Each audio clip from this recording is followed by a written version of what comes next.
أعوذ بالله من الشيطان الرجيم.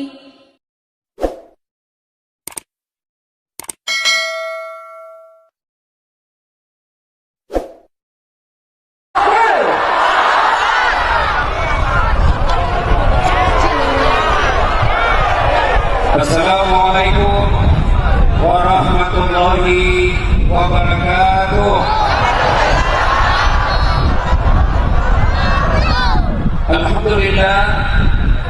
Alhamdulillahi rabbil alamin. Wa bihi nasta'inu ala umuri dunya waddin. Asyhadu an la ilaha illallah wa asyhadu anna Muhammadan abduhu wa rasuluh.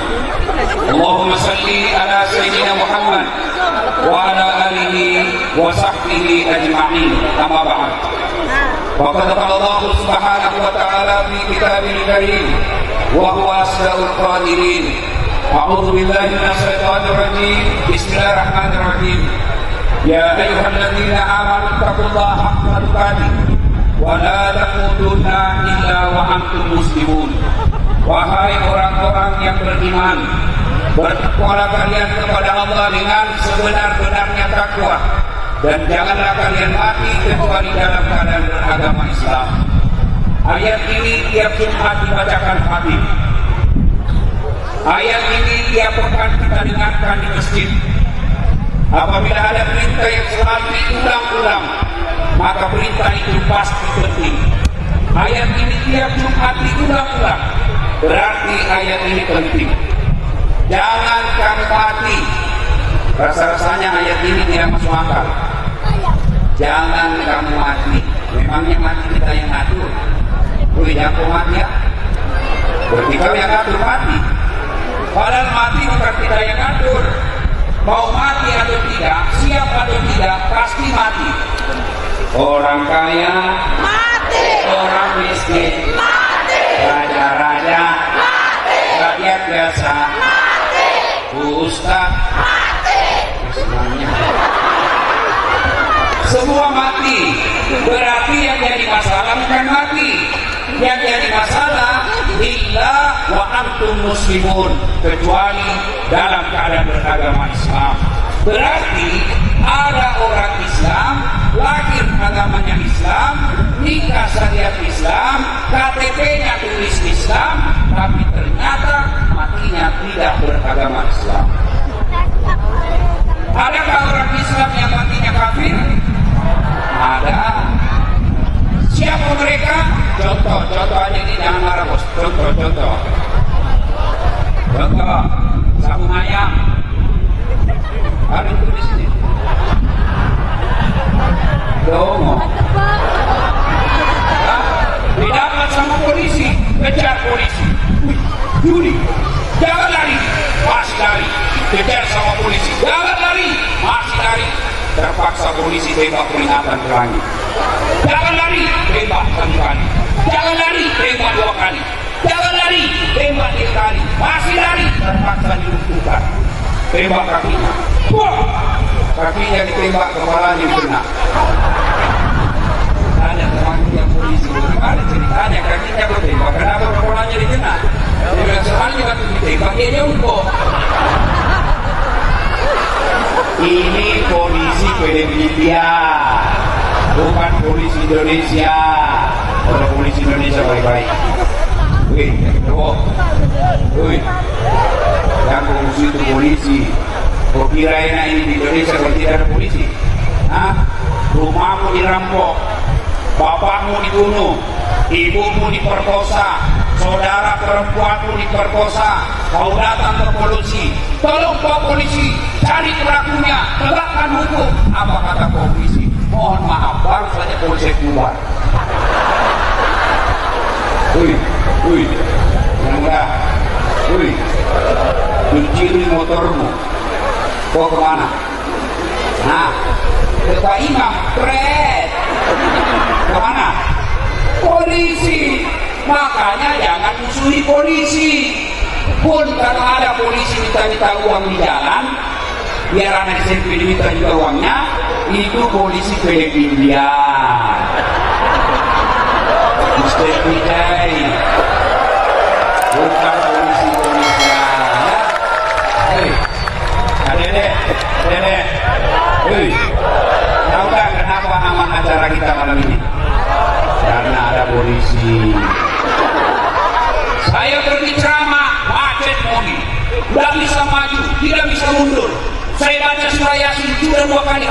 karena mobil. Begitu datang polisi lalu lintas, lolos. Makanya yang mengerti polisi bos. Nah, wakalidan Allah kemudian berfirman, Bismillahirrahmanirrahim. Ya ayyuhalladzina amanu dukhulu fis silmi kafatan wa la tattabi'u khutuwatis syaitan innahu lakum aduwwun mubin. Wahai orang-orang yang beriman, masuklah engkau ke dalam Islam secara sempurna, bukan Islam pencitraan, bukan Islam pilcaleg. Anggota DPR kalau mau dipilih, penampilannya luar biasa. Kalau pakai sumpuk, pakai gamis, fotonya dia pasang beliau di pinggir jalan, kepalanya menghadap ke bawah. Kalau dia tulis siap jungkir balik untuk rakyat. Keren.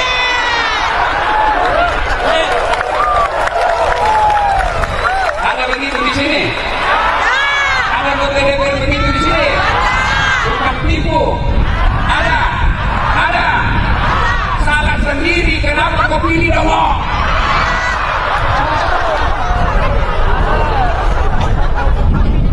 Dan janganlah engkau ikuti langkah-langkah setan, karena sesungguhnya setan itu musuh yang nyata bagi kalian.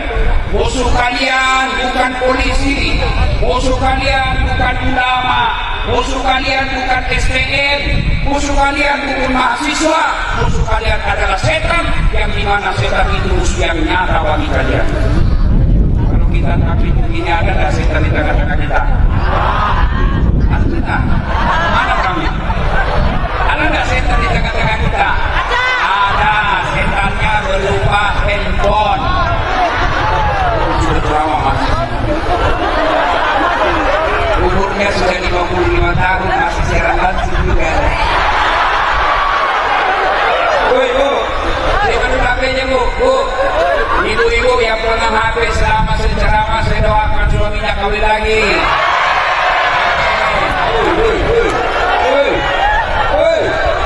Simpan dulu HP, simpan dulu ya. Tolong jangan ada siaran langsung.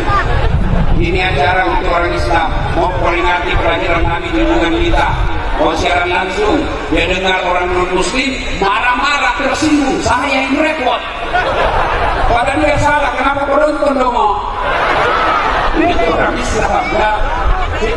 Simpan dulu. Bu. Ada ibu-ibu di Makassar ngopeng betul sama saya.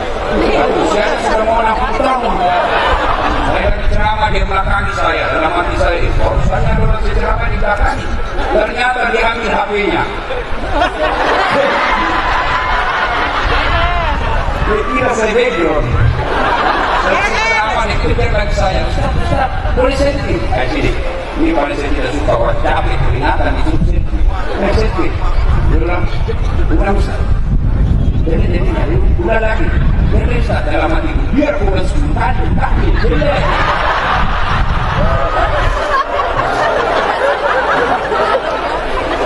Simpan dulu HP ya, simpan.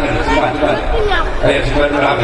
Selama Bapak dengar itu, lihat itu handphone begini, pasti kau tidak konsentrasi. Pasti lihat monitor terus. Simpan HP ya. Nanti kalau mau dengar ceramah, lihat di YouTube saya. Simpan dulu HP-nya, bisa? Wakalidan Allah kemudian berfirman, Bismillahirrahmanirrahim. Innallaha wa malaikatahu ya ayyuhalladzina amanu sallu alaihi wa sallimu taslima. Sesungguhnya Allah dan para malaikatnya bersalawat kepada Rasulullah Muhammad SAW. Maka wahai orang-orang yang beriman, kalian semua orang-orang beriman, bersalawatlah kepada Rasulullah dengan sebaik-baik salawat. Suatu kali Nabi lagi duduk-duduk dengan malaikat Jibril. Itu Jibril kalau muncul di depan Nabi seperti itu iklan di televisi, langsung muncul saja. Pernah lihat itu iklan di TV? Banyak Ciro, ya kan? Muncul malaikat Jibril. Dan Nabi lihat ada malaikat 1 juta jari-jarinya. Masya Allah, 1 juta jari-jarinya. Ibu-ibu berapa jari-jari ibu? 10. 20.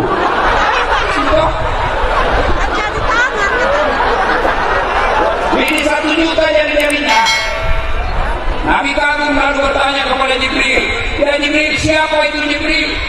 Jibril menjawab, ya Muhammad, itu malaikat yang Allah tugaskan khusus mencatat air ketika hujan. Adik-adik, ada nggak yang bisa mencatat air hujan? Kenapa tidak bisa?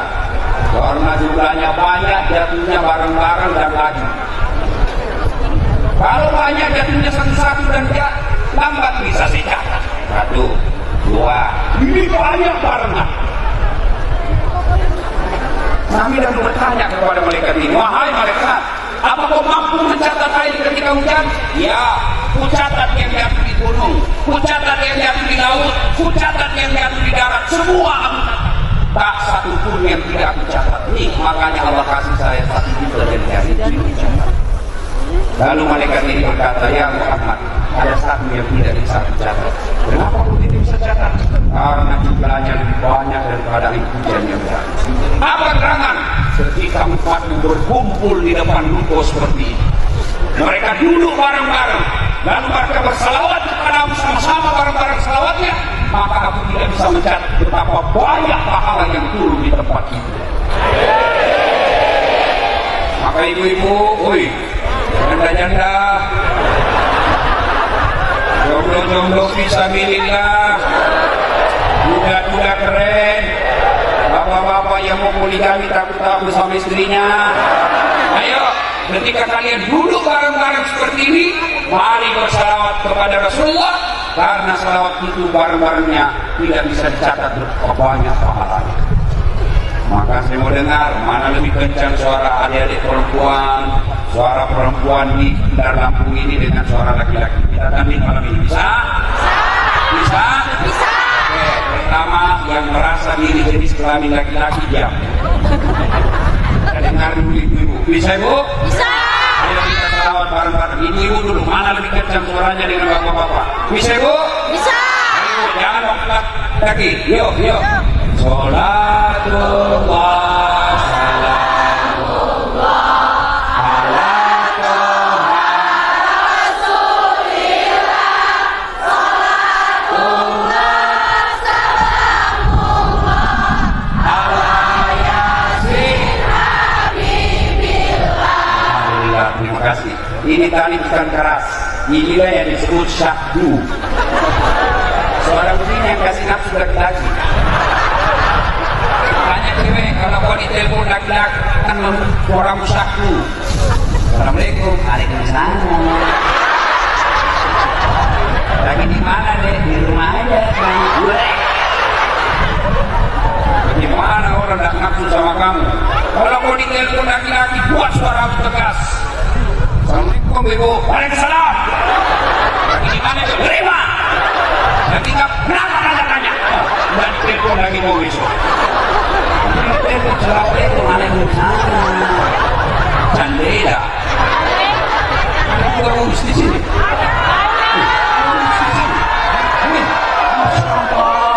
Luar biasa orang mana-mana saya pergi ke Pulau Kijang, banyak orang Bugis. Saya ke Kolena, banyak orang Bugis. Saya ke Jambi, banyak orang Bugis. Saya ke Kalimantan Timur, banyak orang Bugis. Saya pergi ke Singapura, ada Bugis Street, jalan Bugis. Saya pergi ke Sarawak, Malaysia, banyak orang Bugis. Malah saya khotbah di KP, Kinabalu dengan Ustaz, bahasa Bugis, capek kami ceramai orang Melayu. Begitu saya masuk penjara, banyak orang Bugis.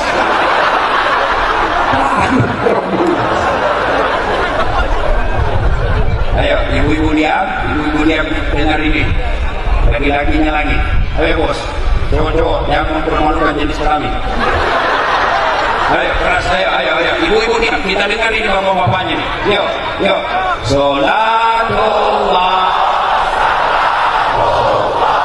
ala Toha Rasulillah, sholatullah salamullah ala Yasin Habibillah. Masya Allah, terima kasih. Kencang memang, semua dia kita dengar ini di atas. Anak muda di belakang Kolia, ini yang bos-bos di tadi.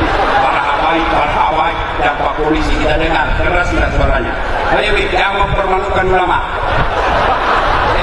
Ayo.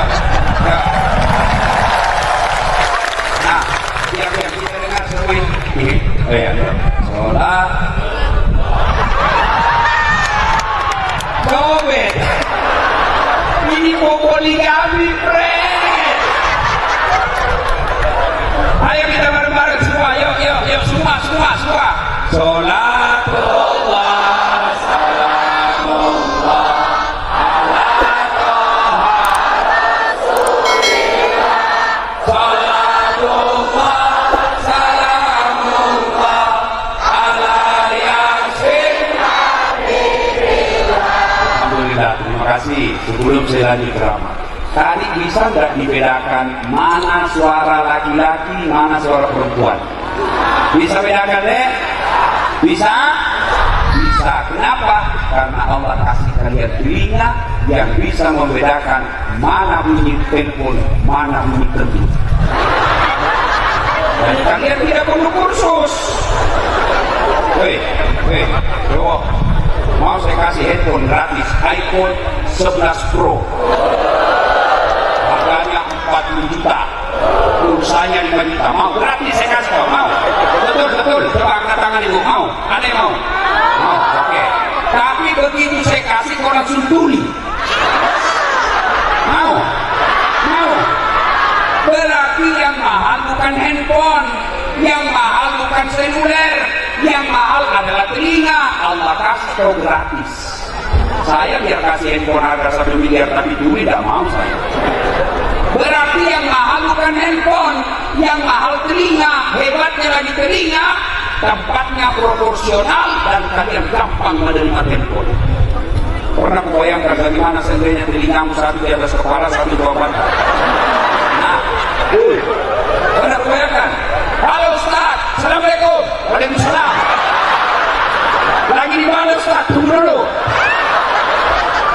Iya, makanya kita ucapkan alhamdulillah. Ibu, itu ada dos apa isinya? Ada nasi di bagian? Ada yang dapat? Nah, karena banyak ibu-ibu Columbus. Tahu Columbus? Colombo ibu-ibu bungkus. Sudah dikasih satu, dia bilang belum. Ayo, adik-adik, makan dan minum. Bisa nggak membedakan mana air gula, mana air manis? Garam bisa. Adik-adik bisa nggak bedakan ketika makan mana nasi, mana ikan? Meskipun tertutup. Bisa bedakan mana pedas, mana manis? Bisa. Kenapa? Karena Allah kasih kamu lidah yang bisa membedakan rasa. Bayangkan seandainya lidah tidak bisa membedakan rasa, maka kau tidak bisa membedakan mana nasi, mana teh kucing.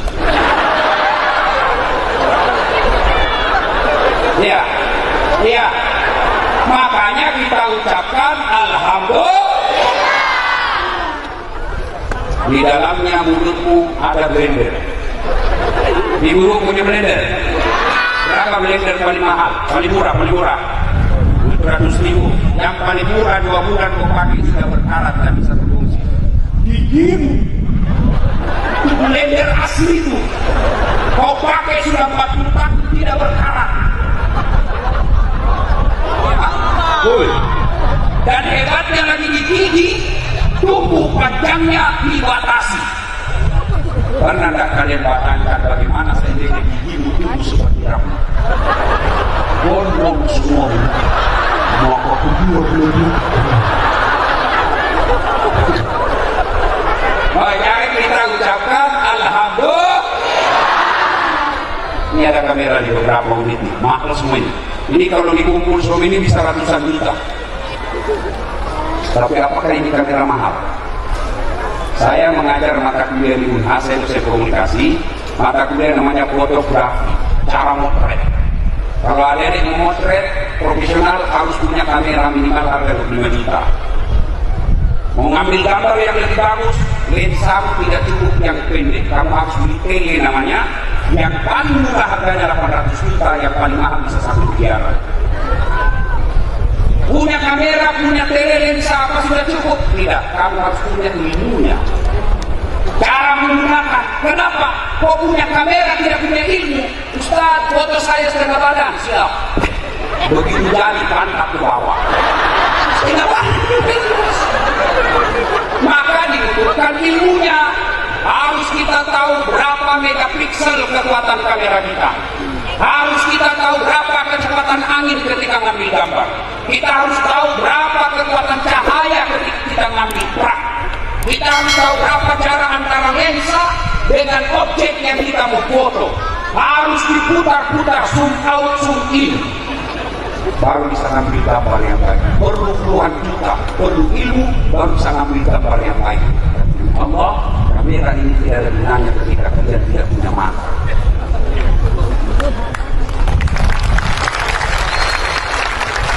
Hebatnya lagi di matamu, kau buka autofokus.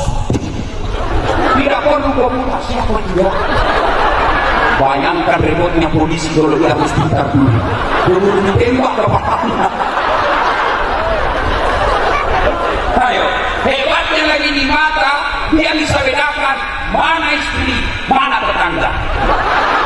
Bayangkan kalau matamu tidak bisa dibedakan mana istri, mana tetangga, bertukar-tukar istri malam ini.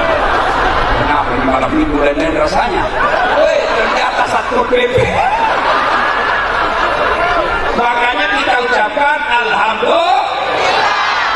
Salatullah salamullah ala toha rasulillah. Salatullah salamullah ala yasin habibillah. Ibu bapak, saudara-saudara sekalian, teristimewa para alim ulama yang hadir di tempat ini, para pejabat sipil, TNI, Polri yang saya muliakan, yang mohon maaf saya tidak bisa sebut namanya satu-satu, di samping karena keterbatasan waktu, juga karena saya sejujurnya belum tahu namanya yang bapak. Tapi semua saya cintai dan saya muliakan. Ibu bapak, saudara-saudara sekalian, kurang lebih 1440 tahun yang lalu lahirlah seorang manusia pilihan yang tidak pernah melihat wajah bapaknya. Bayangkan, tidak pernah melihat raut wajah bapaknya. Usia 6 bulan dalam kandungan sudah wafat bapaknya. Lahirnya sudah yatim.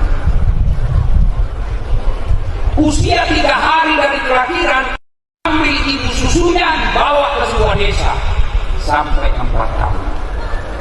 Usia 4 tahun dibawa kembali ke ibunya, diambil oleh ibunya. Kemudian usia 6 tahun, ibunya berkata kepada anak ini, mari kita pergi lihat ziarah kubur. Pulang ziarah kubur, sampai di desa bernama Afwa, meninggal lagi ibunya. Yaitu pada usia 6 tahun. Diambil oleh kakeknya, usia 8 tahun, wafat lagi. Baterai ini jelek. Siapa ini telepon diganti, tenggelam ya. Sama juga kalau satu istri ini tenggelam sini. Usia 8 tahun wafat kakek beliau, diambil oleh pamannya. Tapi alhamdulillah, dalam tekanan yang begitu luar biasa, dihina oleh pamannya sendiri Abu Lahab, diusir dari kampung kelahirannya, hidup dalam tekanan, sepertiga 2/3 dari beliau hidup dalam perang dan perang. Tapi alhamdulillah, dalam kesusahan hidup itu berhasil menjadi pemimpin yang meskipun tidak pernah pasang balik, tidak pernah untuk tim sukses, tapi alhamdulillah berhasil menjadi pemimpin yang kepemimpinannya bukan hanya diakui oleh umatnya, tapi juga diakui oleh mereka yang tidak menjadi umatnya. Dan salah satu bukti pengakuan mereka yang tidak menjadi umatnya, mereka non-muslim membuat buku yang berjudul 100 Tokoh Dunia. Yang menulis buku ini non-muslim, tapi siapa yang ditempatkan ranking pertama di antara 100 tokoh berpengaruh dunia itu ialah Nabi kita Muhammad Sallallahu Alaihi Wasallam, yang pada malam ini kita peringati mendekati maulidnya hari kelahiran.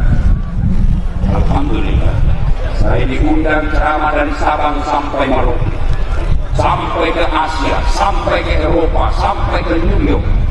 Temanya sama, dengan hikmah maulid kita meneladani Nabiullah Muhammad SAW. Dengan hikmah maulid kita mencontoh kehidupan Nabi dalam kehidupan sehari-hari. Selalu itu temanya. Tapi pertanyaannya, bagaimana kalian mau mencontoh Nabi kalau sejarahnya Nabi tidak tahu? Inilah gunanya maulid. Takbir akbar maulid. Supaya apa? Dari ceramah maulid itu kita tahu sisi kehidupan Nabi, sehingga kita mudah-mudahan mampu meneladani. Maka teman-teman yang tidak mau maulid tidak usah, tapi jangan tuduh kami yang maulid sebagai orang sesat.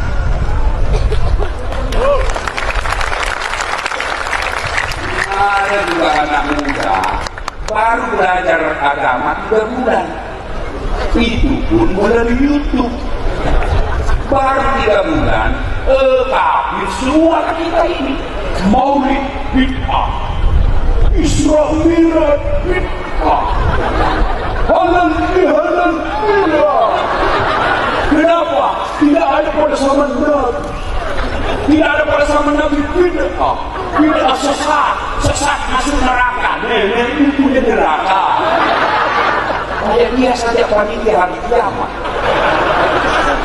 Hei Mas Bro, kalau kau tidak mau maulid kami hargai, tapi jangan kau tuduh kami yang maulid sesat. Yang enak kalian tidak mau maulid please, tapi kamu jangan juga menghina kami yang maulid, karena kami pun tidak menganggap kalian sesat yang tidak mau maulid. Kenapa kita maulid? Dari maulid seperti ini kita bisa tahu sisi sejarah kehidupan Nabi. Setelah itu kita tahu sejarah, maka kita berdoa kepada Allah, mudah-mudahan pengetahuan itu mengantar kita mampu mencontohnya dalam kehidupan sehari-hari. Ini bagaimana kita mau mencontoh Nabi? Kita tidak tahu sejarah Nabi. Bagaimana anaknya mau tahu sejarah Nabi? Bapaknya saja tidak tahu. Anaknya tanya, Pak, kenapa tahun lahirnya Nabi disebut tahun kaya? Apa dia bapaknya? Karena bukan tahun kami golok. Ya balik tanya mamanya, Ma, kenapa disebut tahun kaya? Apa kata mamanya? Kenapa saya bertanya? Apa dalam sekolah golok? Bagaimana? Kalau kita dulu kecil, orang tua kita cepat memperkenalkan sejarah Nabi. Nenek kita, tidurmu begini, begini Nabi kalau tidur. Makanmu begini, begini Nabi kalau makan. Kalau kau kecil begini, begini Nabi kalau kecil. Itu dulu orang tua kita, dia tahu sejarah Nabi. Sekarang orang tua perkenalkan Nabi ke anaknya tidak. Siapa yang perkenalkan? Oh, artis Korea, Bele-Bele. Tahu Bele-Bele? Domo. Tahu Domo? Bele-Bele. Ibu bapak saudara-saudara sekalian, saya zaman kecil, ibu saya sejarah Nabi diperkenalkan dengan cepat. Dengan cara apa? Melalui Nabi. Ibu saya sambil cuci piring, dia nyanyi. Pada zaman dahulu kala, pada zaman jahiliyah. Saya penasaran, saya tanya, kenapa zaman jahiliyah, Mak? Sambung lagunya. Lahirlah seorang Rasul yang terakhir dan mulia. Tanya, siapa namanya Nabi terakhir, Mak? Nabi Yunus atau Nabi Idris? Nabi Muhammad namanya. Ibunya siapa namanya, Mak? Siti Aminah ibunya. Bapaknya siapa? Abdullah nama ayahnya. Di mana tinggal? Pada Lampung atau Aceh? Madinah tempat tinggalnya. Terus kenapa lagi, Mak? Setelah dewasa diangkat menjadi rasul. Siapa yang angkat, Mak? Kapolsek atau Kapolres? Oleh Allah yang kuasa. Allah itu siapa, Mak? Pencipta alam semesta.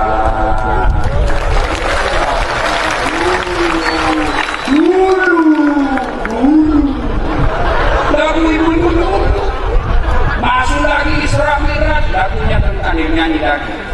27 raja Nabi Muhammad diisrakan dari Masjidil Haram ke Masjidil Aqsa.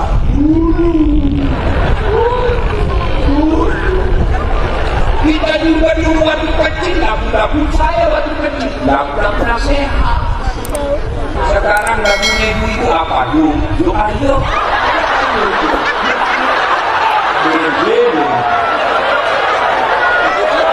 Apa ini? Apa itu lagu apa sebenarnya? Katanya majelis Rasul, katanya itu majelis taklim tiap bulan dengan pengajian. Tapi lagunya tidak jelas. 17 Agustus naik panggung campur laki-laki perempuan senang. Perempuan di depan, roknya sempit, wajahnya sempit. Satu, dua, apa di belakang? Tidak.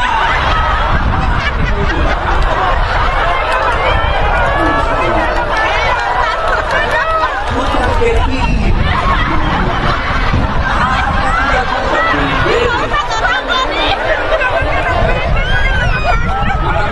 Lagunya dan jelas. Yo, maka perkenalkan Nabi. Masalahnya bagaimana kita mencontoh Nabi kalau kita tidak tahu sejarahnya. Maka maulid dilakukan umumnya penceramahnya cerita sejarah Nabi. Ya, yuk mari kita dengar sedikit sejarah Nabi. Banyak yang bisa kita ambil inspirasi, tapi waktu terbatas. Dek, ada yang tahu kenapa disebut tahun gajah? Saya kasih hadiah. Ayo, adik. Kenapa tahun terakhirnya Nabi disebut tahun gajah? Yuk, siapa yang bisa jawab? Mana? Ayo. Nah, mana? Wih, di malu kau mati serabus. Ayo. Siapa yang tahu kenapa disebut tahun gajah? Nah, kau sini kau. Cepat. Sini, cepat. Sini. Ayo. Nah, kau lompat aja, kau masih kuat lompat. Nah, tapi kau belum jawab itu ada passwordnya. Nah, passwordnya adalah siapa namanya neneknya Ustaz Dasar. Ayo, kenapa disebut tahun gajah? Karena pada saat Nabi Muhammad lahir, pasukan Al-Qaha menangkapkan gajahnya ingin menyerang Ka'bah. Kemudian Allah tanya sama saya.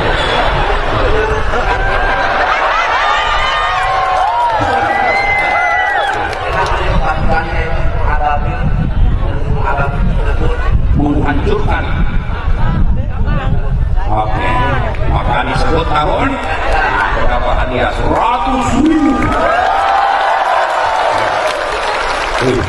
Tidak rasanya buat Ustaz dengan uang Kapolres. Nah, maka disebut tahun gajah. Nah, itu tadi. Jadi paling tidak ibu bapak, ada ibu. Maka besok kalau kau ditanya anakmu, kenapa disebut tahun gajah? Karena datanglah rombongan Raja Abraha berkendaraan gajah ingin menghancurkan Ka'bah, tapi Allah melindungi Ka'bah dengan mengutus burung ababil yang membawa batu dari neraka dihancurkan mereka yang berkendaraan gajah, maka disebut tahun. Sudah satu ini apa dari maulid. Makanya jangan selalu maulid itu sesat. Yang mudah sekarang hijrah itu bukan sekedar pelihara jenggot. Hijrah itu bukan sekedar celana jingkrang. Hijrah itu bukan sekedar bahasa Arab afwan. Biasakanlah kaifahan ya akhi. Ya ukhti.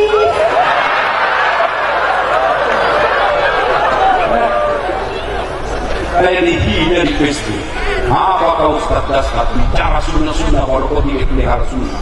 Saya tersinggung. Kenapa kau tuduh saya tidak pelihara sunnah? Buktinya? Apa buktinya? Kau tidak pelihara jenggot? Yang mana tidak mau tumbuh? Keren. Ya, mari. Waktu yang terbatas.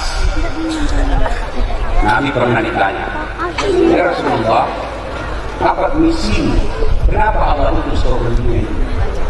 Ada yang tahu? Jawabannya sederhana kata Nabi.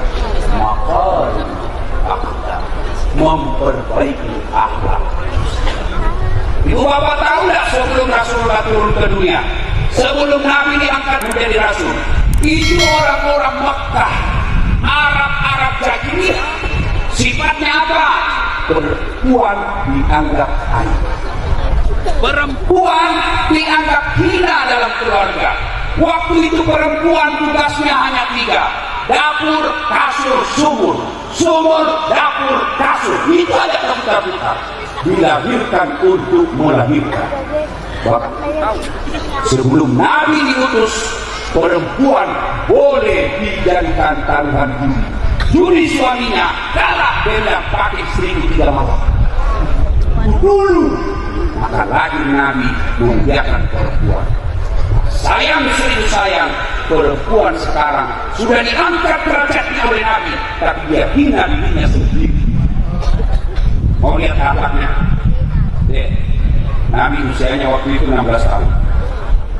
Dia jalan, belum ada celana panjang, belum ada namanya celana botol.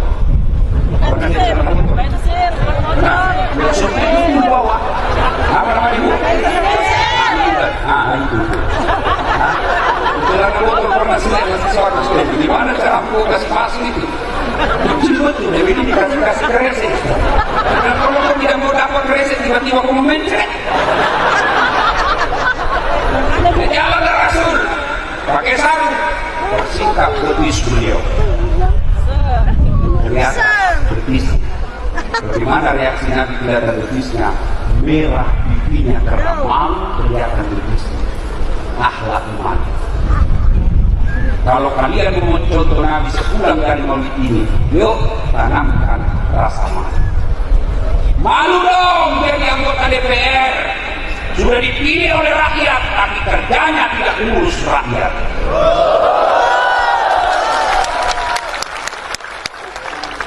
Malu dong jadi bupati.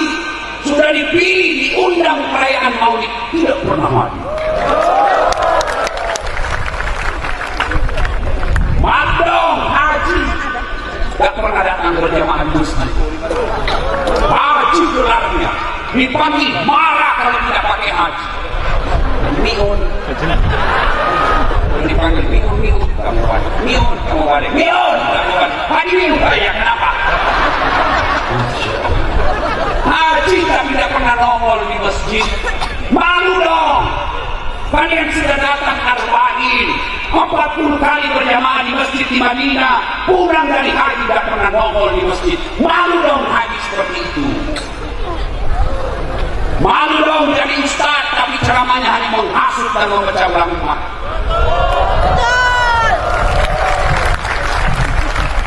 Malu dong jadi cewek tapi isi pahala laki-laki. Woi, jangan jadi cewek. Jangan kau aniaya kami. Tolong kamu jaga akhlak. Biar kalian jaga mata, tapi kalian jaga tayangan. Habis sama kami. Tolong kasihanlah sama kami. Kami sudah setengah mati jaga mata. Dia jaga tayangan. Habis pahala.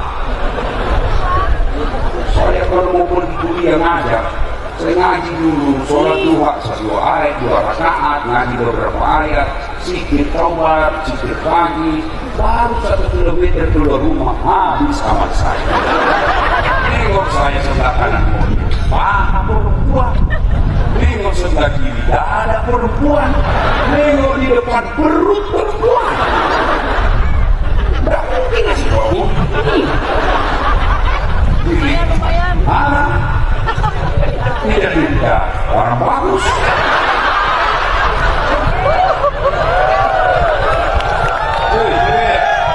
Woi, malu dong jadi cewek ngumbar aurat. Demi Allah kami laki-laki tergantung dari perempuannya.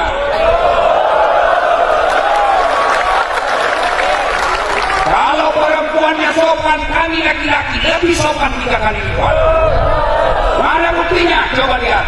Kalau ada cowok hingga di pinggir jalan main gitar, lewat cewek yang pakai jilbab, paling diganggu. Assalamualaikum. Kau surga nih. Paling itu. Tapi cewek lewat yang kelihatan datanya, kelihatan pahanya, kata cowok. Cewek, jungkir balik dong. Maka dari sekalian, pulang dari majelis ini, yuk tingkatkan rasa malu. Ya, mulailah dari cara berpakaian. Kalian juga cowok, malu dong bodoh-bodohin anak gadisnya orang. Opat cari modal-modal uang 10.000. Bawa malam minggu modal 10.000. Botol 1, roti 1, autan 1 bungkus. Bawa lah ke pinggir pantai ya sedang.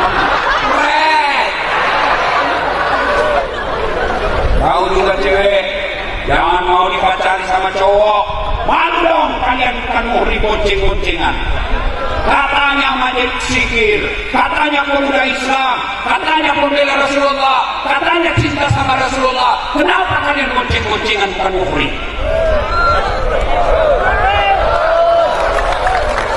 Yang saya melihat itu bonceng-boncengan, saya bisa tahu siapa yang bonceng dari kalian. Dia bonceng begini, tangannya begini, nah itu biasa tempat bonceng. Kalau dia begini, cowoknya.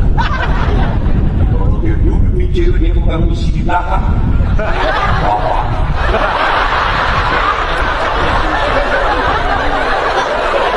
Hei cewek, cowok, woi.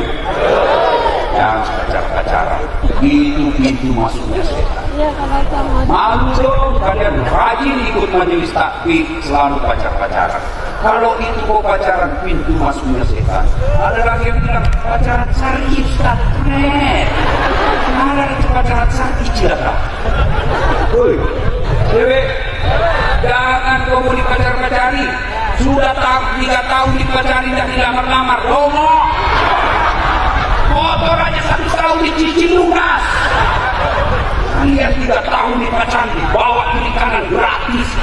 Beleng-beleng. Tahu beleng-beleng? Tahu dong? Tahu ini cewek. Makanya jangan. Ya, rasa malu.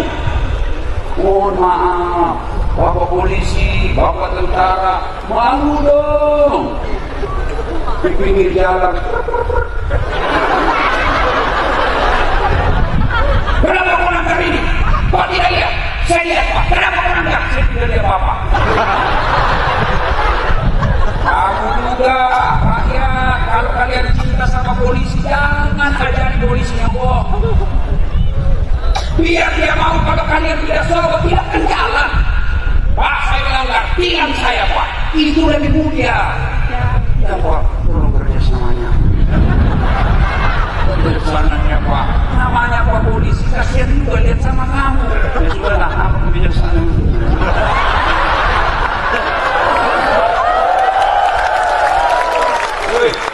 Kalian mau polisi baik, tapi kalian yang ngajarin salah.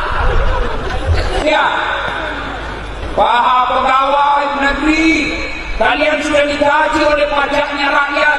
Tolong urus rakyat dengan sebaik-baiknya.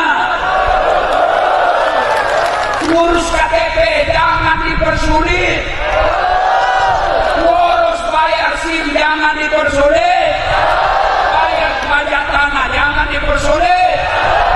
Pura-pura aneh-aneh sebenarnya ini bisa diatur yang seperti Bapak bila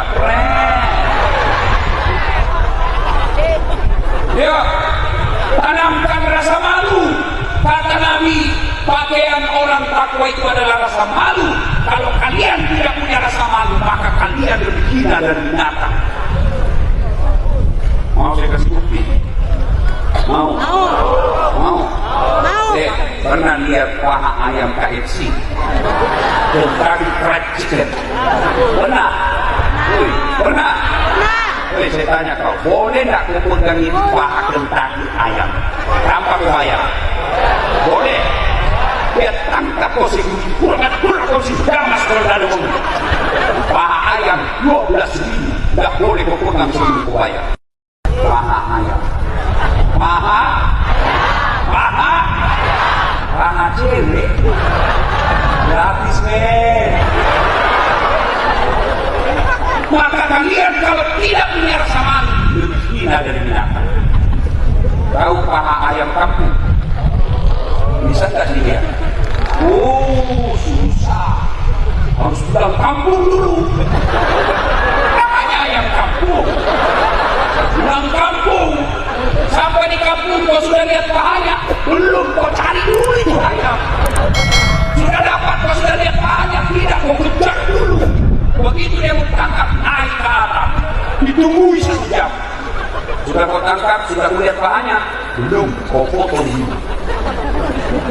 Baca basmalah. Sudah dipotong, sudah lihat pahanya? Belum. Kau rendam itu air panas. 15 menit. Sudah direndam, sudah lihat pahanya? Belum. Baru kau cabut. Baru bisa lihat pahanya putih mulus. Paha ayam kampung kau pulang kampung. Bayar belinya 100.000. Dikejar 1 jam. Dipotong bismillah. Direbus 15 menit. Cabut pahanya. Baru bisa lihat paha ayam kampung.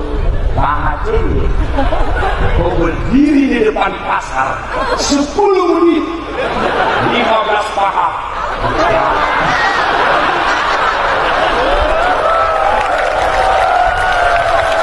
Makanya kalian kalau tidak punya rasa malu, lebih murah pahamu daripada pahamu. Jelas, cewek. Jelas. Jelas. Pula akhlaknya Rasulullah. 2. Nabi pulang ceramah. Kalau sekarang nggak ceramah sih. Sampai jam berapa ceramah? Jam berapa? Mampu sampai subuh. Betul. Saya nggak mampu. Saya pulang. Begitu sampai rumah beliau, istri beliau tadi Aisyah sudah bobo. Assalamualaikum ya Umairah. Assalamualaikum ya Umairah. Assalamualaikum. Kira-kira kalau bapak undang kali ini tidak membukakan pintu, apa reaksi bapak?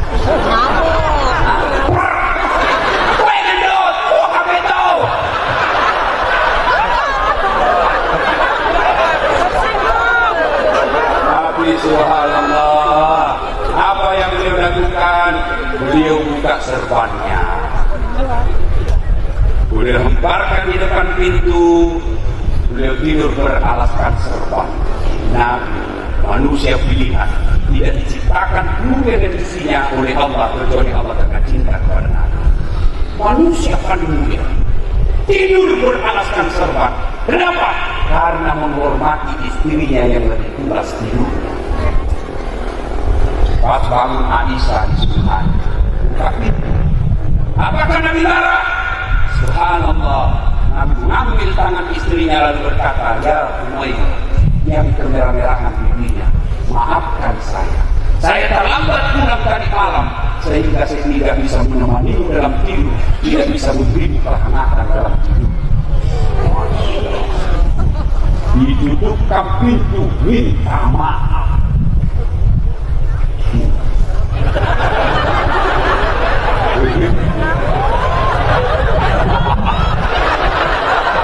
Kira-kira bapak polisi kalau selesai tugas pemilu ditutupkan pintu sama istri bapak punya hubungan 2. Tapi apa kata Rasulullah? Maafkan saya. Berarti akhlak Rasulullah luar biasa. Kalau kita mau orang hebat, Nabi memberi contoh, akhlaklah kepada keluarga. Tidak usahlah kau cerita dulu sama tetanggamu, tidak usahlah kau cerita dulu sama teman kantormu. Yuk, mulailah akhlak kepada istri. Masya Allah. Nabi ditutupkan pintu, minta maaf. Satu kali lagi, Nabi, coba bayangkan, berapa istri Nabi? Ini yang ibu tak senang. Bu, berapa istri? Berapa ibu? 11. Berapa? 11. 11 istri Nabi, beliau kalau mandi hidup bersama istri beliau. Masya Allah. Kemudian kalau Nabi minum tidak ada air gelas, beliau minum, kasih lagi satu kedua istrinya, minum lagi, kasih lagi istri beliau. Hebatnya Pak, bekas bibirnya istrinya yang diminum di gelas itu. Ya Pak, kalau bapak-bapak minum bekas bibirnya istri. Mulutnya.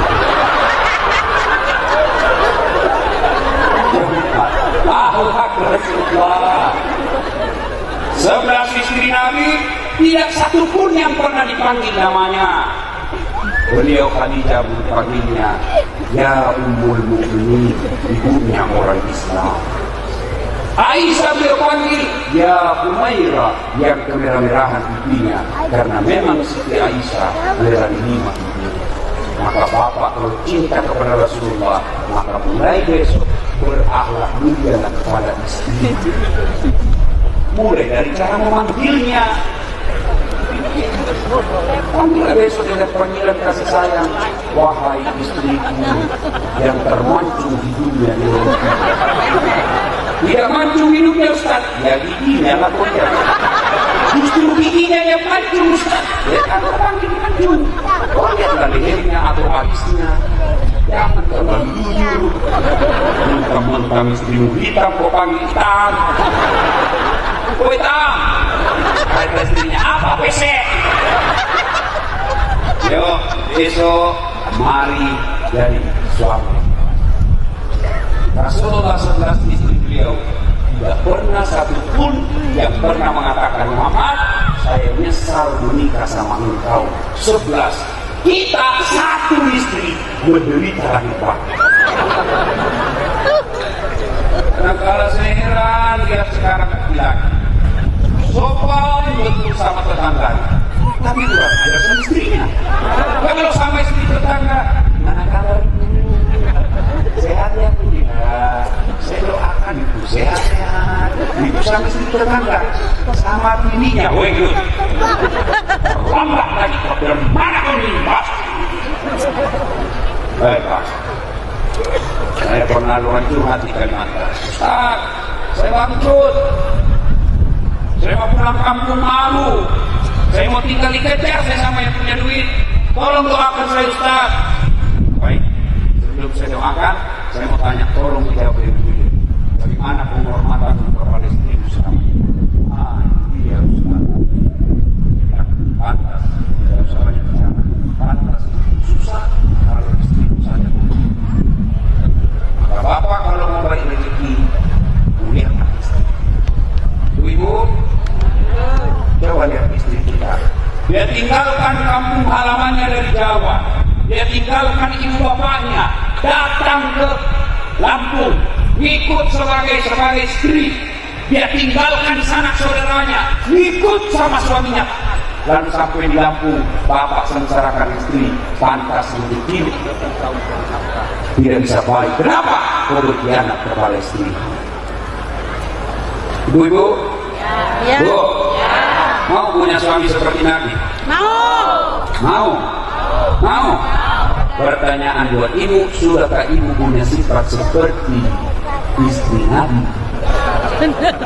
Nah, mau punya suami seperti Nabi, tapi sifatnya tidak seperti istri Nabi.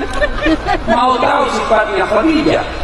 Ibu, itu Khadijah tidak pernah sangka buruk kepada suaminya. Ketika Nabi menerima wahyu, pulang dari Gua Hira, 3 hari 3 malam tidak pulang, sampai di rumah menggigil setelah dipeluk oleh Jibril. Nabi lalu berkata, ya istriku, selimuti saya kedinginan. Bu, kalau ibu 3 hari 3 malam tidak ada kabar suami, di telepon tidak pernah aktif, di SMS tidak dijawab, tiba-tiba pulang menggigil, bu selimuti saya. Apa itu selimuti? Nah, pasti kau interogasi dari mana kamu? Dari mana kamu? Maka kalau ibu begitu sifatnya, wajar susah mendapat kebahagiaan. Kenapa? Karena ibu selalu sangka buruk Demi Allah, sangka buruk adalah akhlak tercela. Kalau ibu cinta kepada Nabi, mulai besok sangka baik kepada suami. Telepon tidak dijawab, oh suamiku lagi sholat duha. Telepon tidak dijawab, oh suamiku lagi buang air besar. Masuk WhatsApp, saya lihat suamiku bonceng cewek cantik betul. Oh berarti suamiku lagi ngedret. Sangka baik. Bu, tidak ada enaknya bersangka buruk. Sebaliknya orang yang mau bahagia sangka baik. Dalam rumah tangga percayalah, berapa banyak retak suami istri cerai gara-gara apa? Sangka buruk. Telepon suaminya kayak kanan kota, mana kota, mana kota, mana kota, kantor, bong, tidak boleh. Bu, bu, cinta Rasul, mulai besok berakhlak kepada suami, cinta Rasul dimuliakan. Bapak saudara-saudara sekalian, itu kali Nabi ke masjid. Sampai di masjid, Nabi buka sebentar. Ada fakir miskin, dilihat sendalnya Nabi. Nabi tahu, oh ini orang, dia senang sendal. Sudah selesai jamaah, dia tanya, sahabat, kau tahu rumahnya sebulan? Oh iya, Rasul sana. Nabi pergi lihat. Setelah itu, Nabi ketemu rumahnya. Assalamualaikum warahmatullahi wabarakatuh. Ya saya baik. Waalaikumsalam warahmatullahi wabarakatuh. Senang bertemu orang miskin. Alhamdulillah saya dapat keberkahan mengunjungi Rasul. Nabi bersabda, tadi saya di masjid, saya lihat, kau lihat sendal. Ya Rasul, kayaknya kau senang di sendal saya. Ya Rasul, kata Nabi, alhamdulillah. Kalau kau senang berarti ada kesempatan buat saya untuk berbuat baik. Silahkan kau ambil saja. Masya Allah. Maka bapak kalau cinta kepada Rasul, akhlak mulia, yuk jangan pelit. Tadi ada tak amplopnya itu tidak? Ada? Itu ada isinya apa ada? Ada isinya apa enggak? Ada. Kalau ibu cinta kepada Rasul, maka isi dan sedekah. Jangan terlalu pelit. Demi Allah, tidak ada orang senang orang pelit. Bahkan orang pelit sekalipun tidak senang sama orang pelit. Dan rumahnya pelit, padahal dia juga pelit. Kalau cinta kepada Rasul, mari bersedekah. Bu, Salatullah Salamullah ala toha Rasulillah. Salatullah Salamullah ala yasin Habibillah. Itu bapak saudara-saudara sekalian. Ini terakhir. Karena kalau kita cinta sesuatu, itu sering disebut namanya, ya kan? Saya dulu waktu dia cinta, kalau ada perempuan saya senang, jangankan saya lihat mukanya, sedengar saja namanya disebut sudah melahirkan getaran jiwa. Maka kalau cinta kepada Nabi, salah satu caranya adalah banyak-banyak menyebut namanya Nabi. Bagaimana caranya? Hidupkan sholat. Ibu sudah sering berdoa. Ustaz, kenapa doaku tidak dijawab Ustaz? 5 waktu saya sholat Ustaz.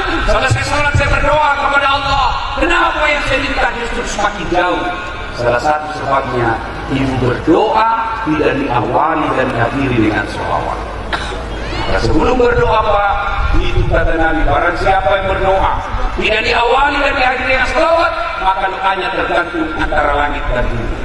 Maka kalau mau berdoa, banyak bersolawat dengan segala macam. Mau yang sahdu, ya Nabi salam alaika, ya Rasul salam salam alaika, ya Habib salam alaika, salawatullah alaika. Atau anak muda kan jauh.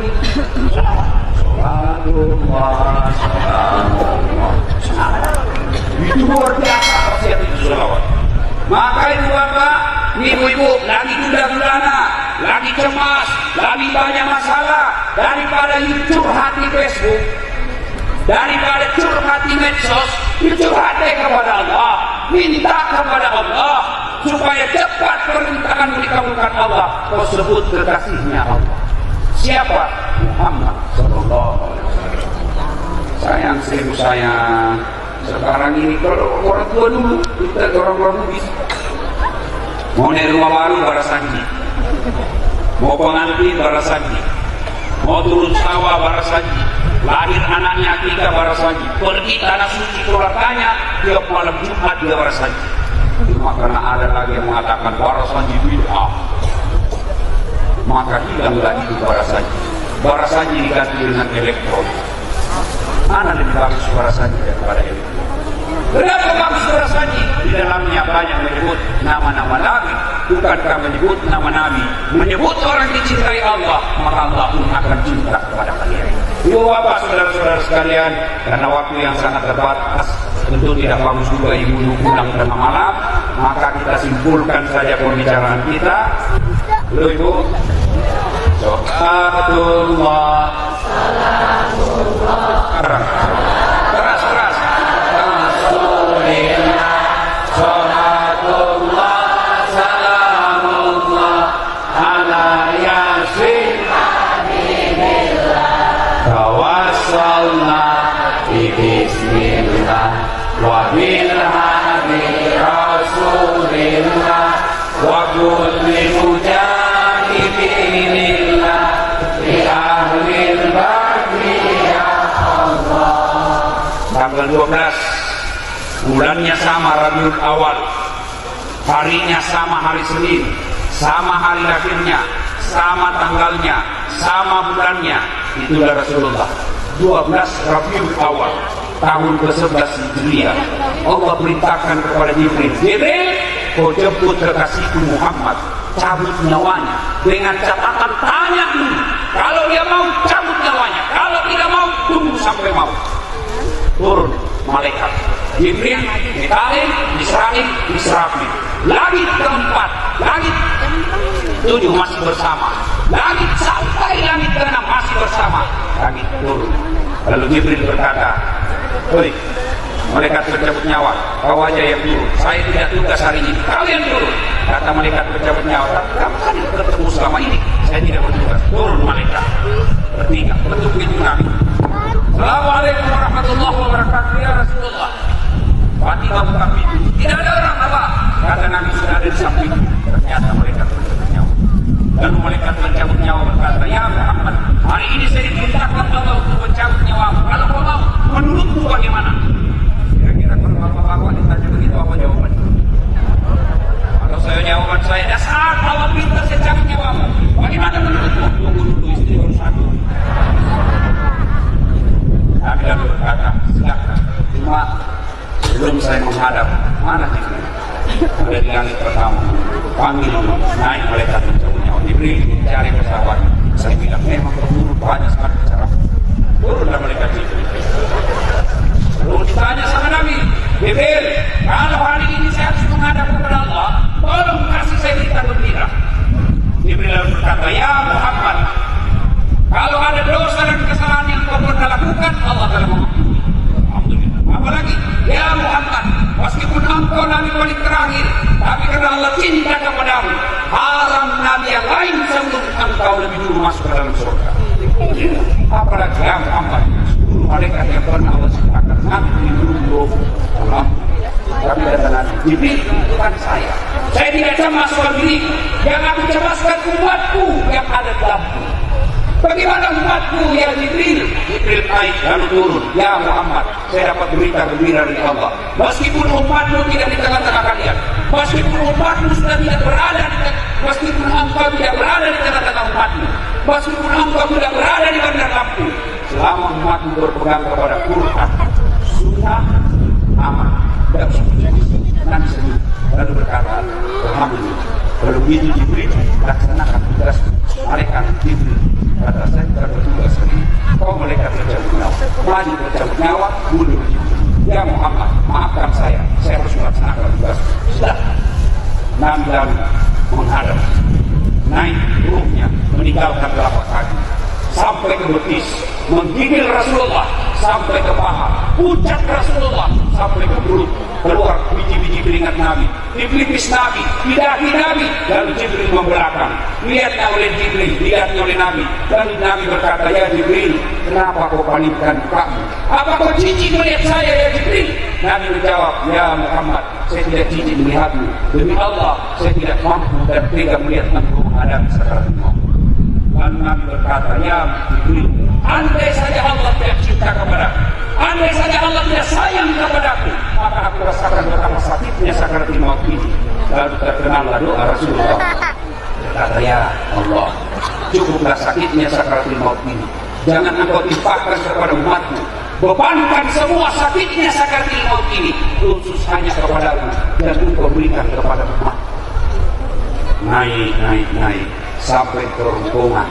Lalu Nabi bersabda, jaga sholat kalian. Naik lagi. Lalu Nabi bersabda lagi, jaga perempuan di antara kalian. Naik dan penghujung terakhir sekali Nabi ucapkan, Nabi tidak mengucapkan satu pun keluarganya, yang Nabi ucapkan, ummati, ummati, ummati, kita ummati, karena cintanya Nabi. Sekarang bagaimana cinta kita kepada Rasulullah? Kalau cinta kepada Rasulullah, pertama, amalkan sunnah-sunnah. Dua, pelihara warisannya. Apa warisan Nabi? Bukan istana. Apa warisan Nabi? Bukan emas berlian. Warisan Nabi, al-ulama warisatul anbiya. Ulama adalah pewaris para Nabi. Maka kalian generasi muda, lindungi ulama, sayangi ulama, berkhidmatlah kepada ulama, bukan cinta kepada badannya, bukan cinta kepada ulamanya, tapi cintanya kepada ilmunya yang mengajarkan kalian kepada halal haram. Ketika pintu surga sudah mau ditutup, pintu neraka sudah akan ditutup, dan penduduknya akan abadi di dalam neraka, maka Allah tiba-tiba melarang penjaga neraka, wahai penjaga neraka, tunggu dulu, jangan tutup pintu-pintumu, masih ada satu manusia mulia, silakan kau angkat dia, bahkan dia menjadi penghuni neraka yang abadi. Kata malaikat penjaga neraka, tidak ada lagi ya Allah, ini bajingan semua di dalam. Allah berkata, saya lebih tahu dari kamu, turun kau cari. Turun malaikat mencari orang baik, setengah mati juga karena barang rosongan kan. Cari, ketemu ada manusia satu cahaya di dalam. Diangkatlah dia dan ditanya sama malaikat, wahai fulan, apa kebaikan yang engkau pernah lakukan sehingga engkau diangkat masuk ke dalam surga? Tidak ada wahai malaikat. Kau pikir pasti ada? Tidak ada wahai malaikat. Dan dia ingat, oh saya ingat. Apa gerangan? Saya pernah bersahabat dengan sahabatnya ulama. Bersahabat dengan sahabatnya ulama, diangkat masuk ke dalam surga. Wah, sahabat yang tahu. Apalagi kalau kalian mendekati das Allah, maka bersahabat dengan ulama, dekati ulama, cintai ulama, dan wujud kecintaan kepada Rasulullah Muhammad SAW. Ini rasanya berlama-lama di tempat ini, tapi tujuan akhir membatasi kita. Insya Allah oleh waktu dan kesempatan kita akan lanjutkan. Kalau masih mau dengar ceramahnya Ustaz Dasar, silakan nonton Tabligh Akbar Dami Indonesia TV One setiap hari Sabtu atau Ahad pukul 14.30 sampai selesai. Maka lama, biasa 1 minggu 2 minggu baru muncul. Kalau mau, dan setiap saat boleh mendengar ceramah saya. Gimana caranya Ustaz? Buka YouTube, tulis nama saya Dasar Latif, keluarlah ceramah saya yang sampai 1 minggu lebih. Sudah itu jangan lupa kasih tanda ini. Ya, like. Sudah itu kasih subscribe. Nah, apa? Subscribe. Nah, ya itu maksud saya. Nah, sudah? Yang kau kasih begini bos. Kalau kau kasih begini ditarik ke mereka tercabut nyawa. Masa ceramah kau kasih begini? Tidak enak betul. Cuma cepat habis kotamu, 1 jam menguras kota. Maka sediakan yang tidak menguras kota, namanya Chelsea. Ceramah singkat 1 menit. Gimana caranya Ustaz? Follow saya Instagram. Dasar Latif 1212. Dasar Latif 1212. Sudah follow Ustaz, sudah mudah, tidak mudah ceramahmu. Aku lihat ini tidak ada kotamu. Di post juga. Inilah tausiah kita, mudah-mudahan ada manfaat. Lebih dan kurangnya mohon dimaafkan. Nur wal kalam ya masrur. Billahi fi sabilillah. Wassalamualaikum warahmatullahi wabarakatuh.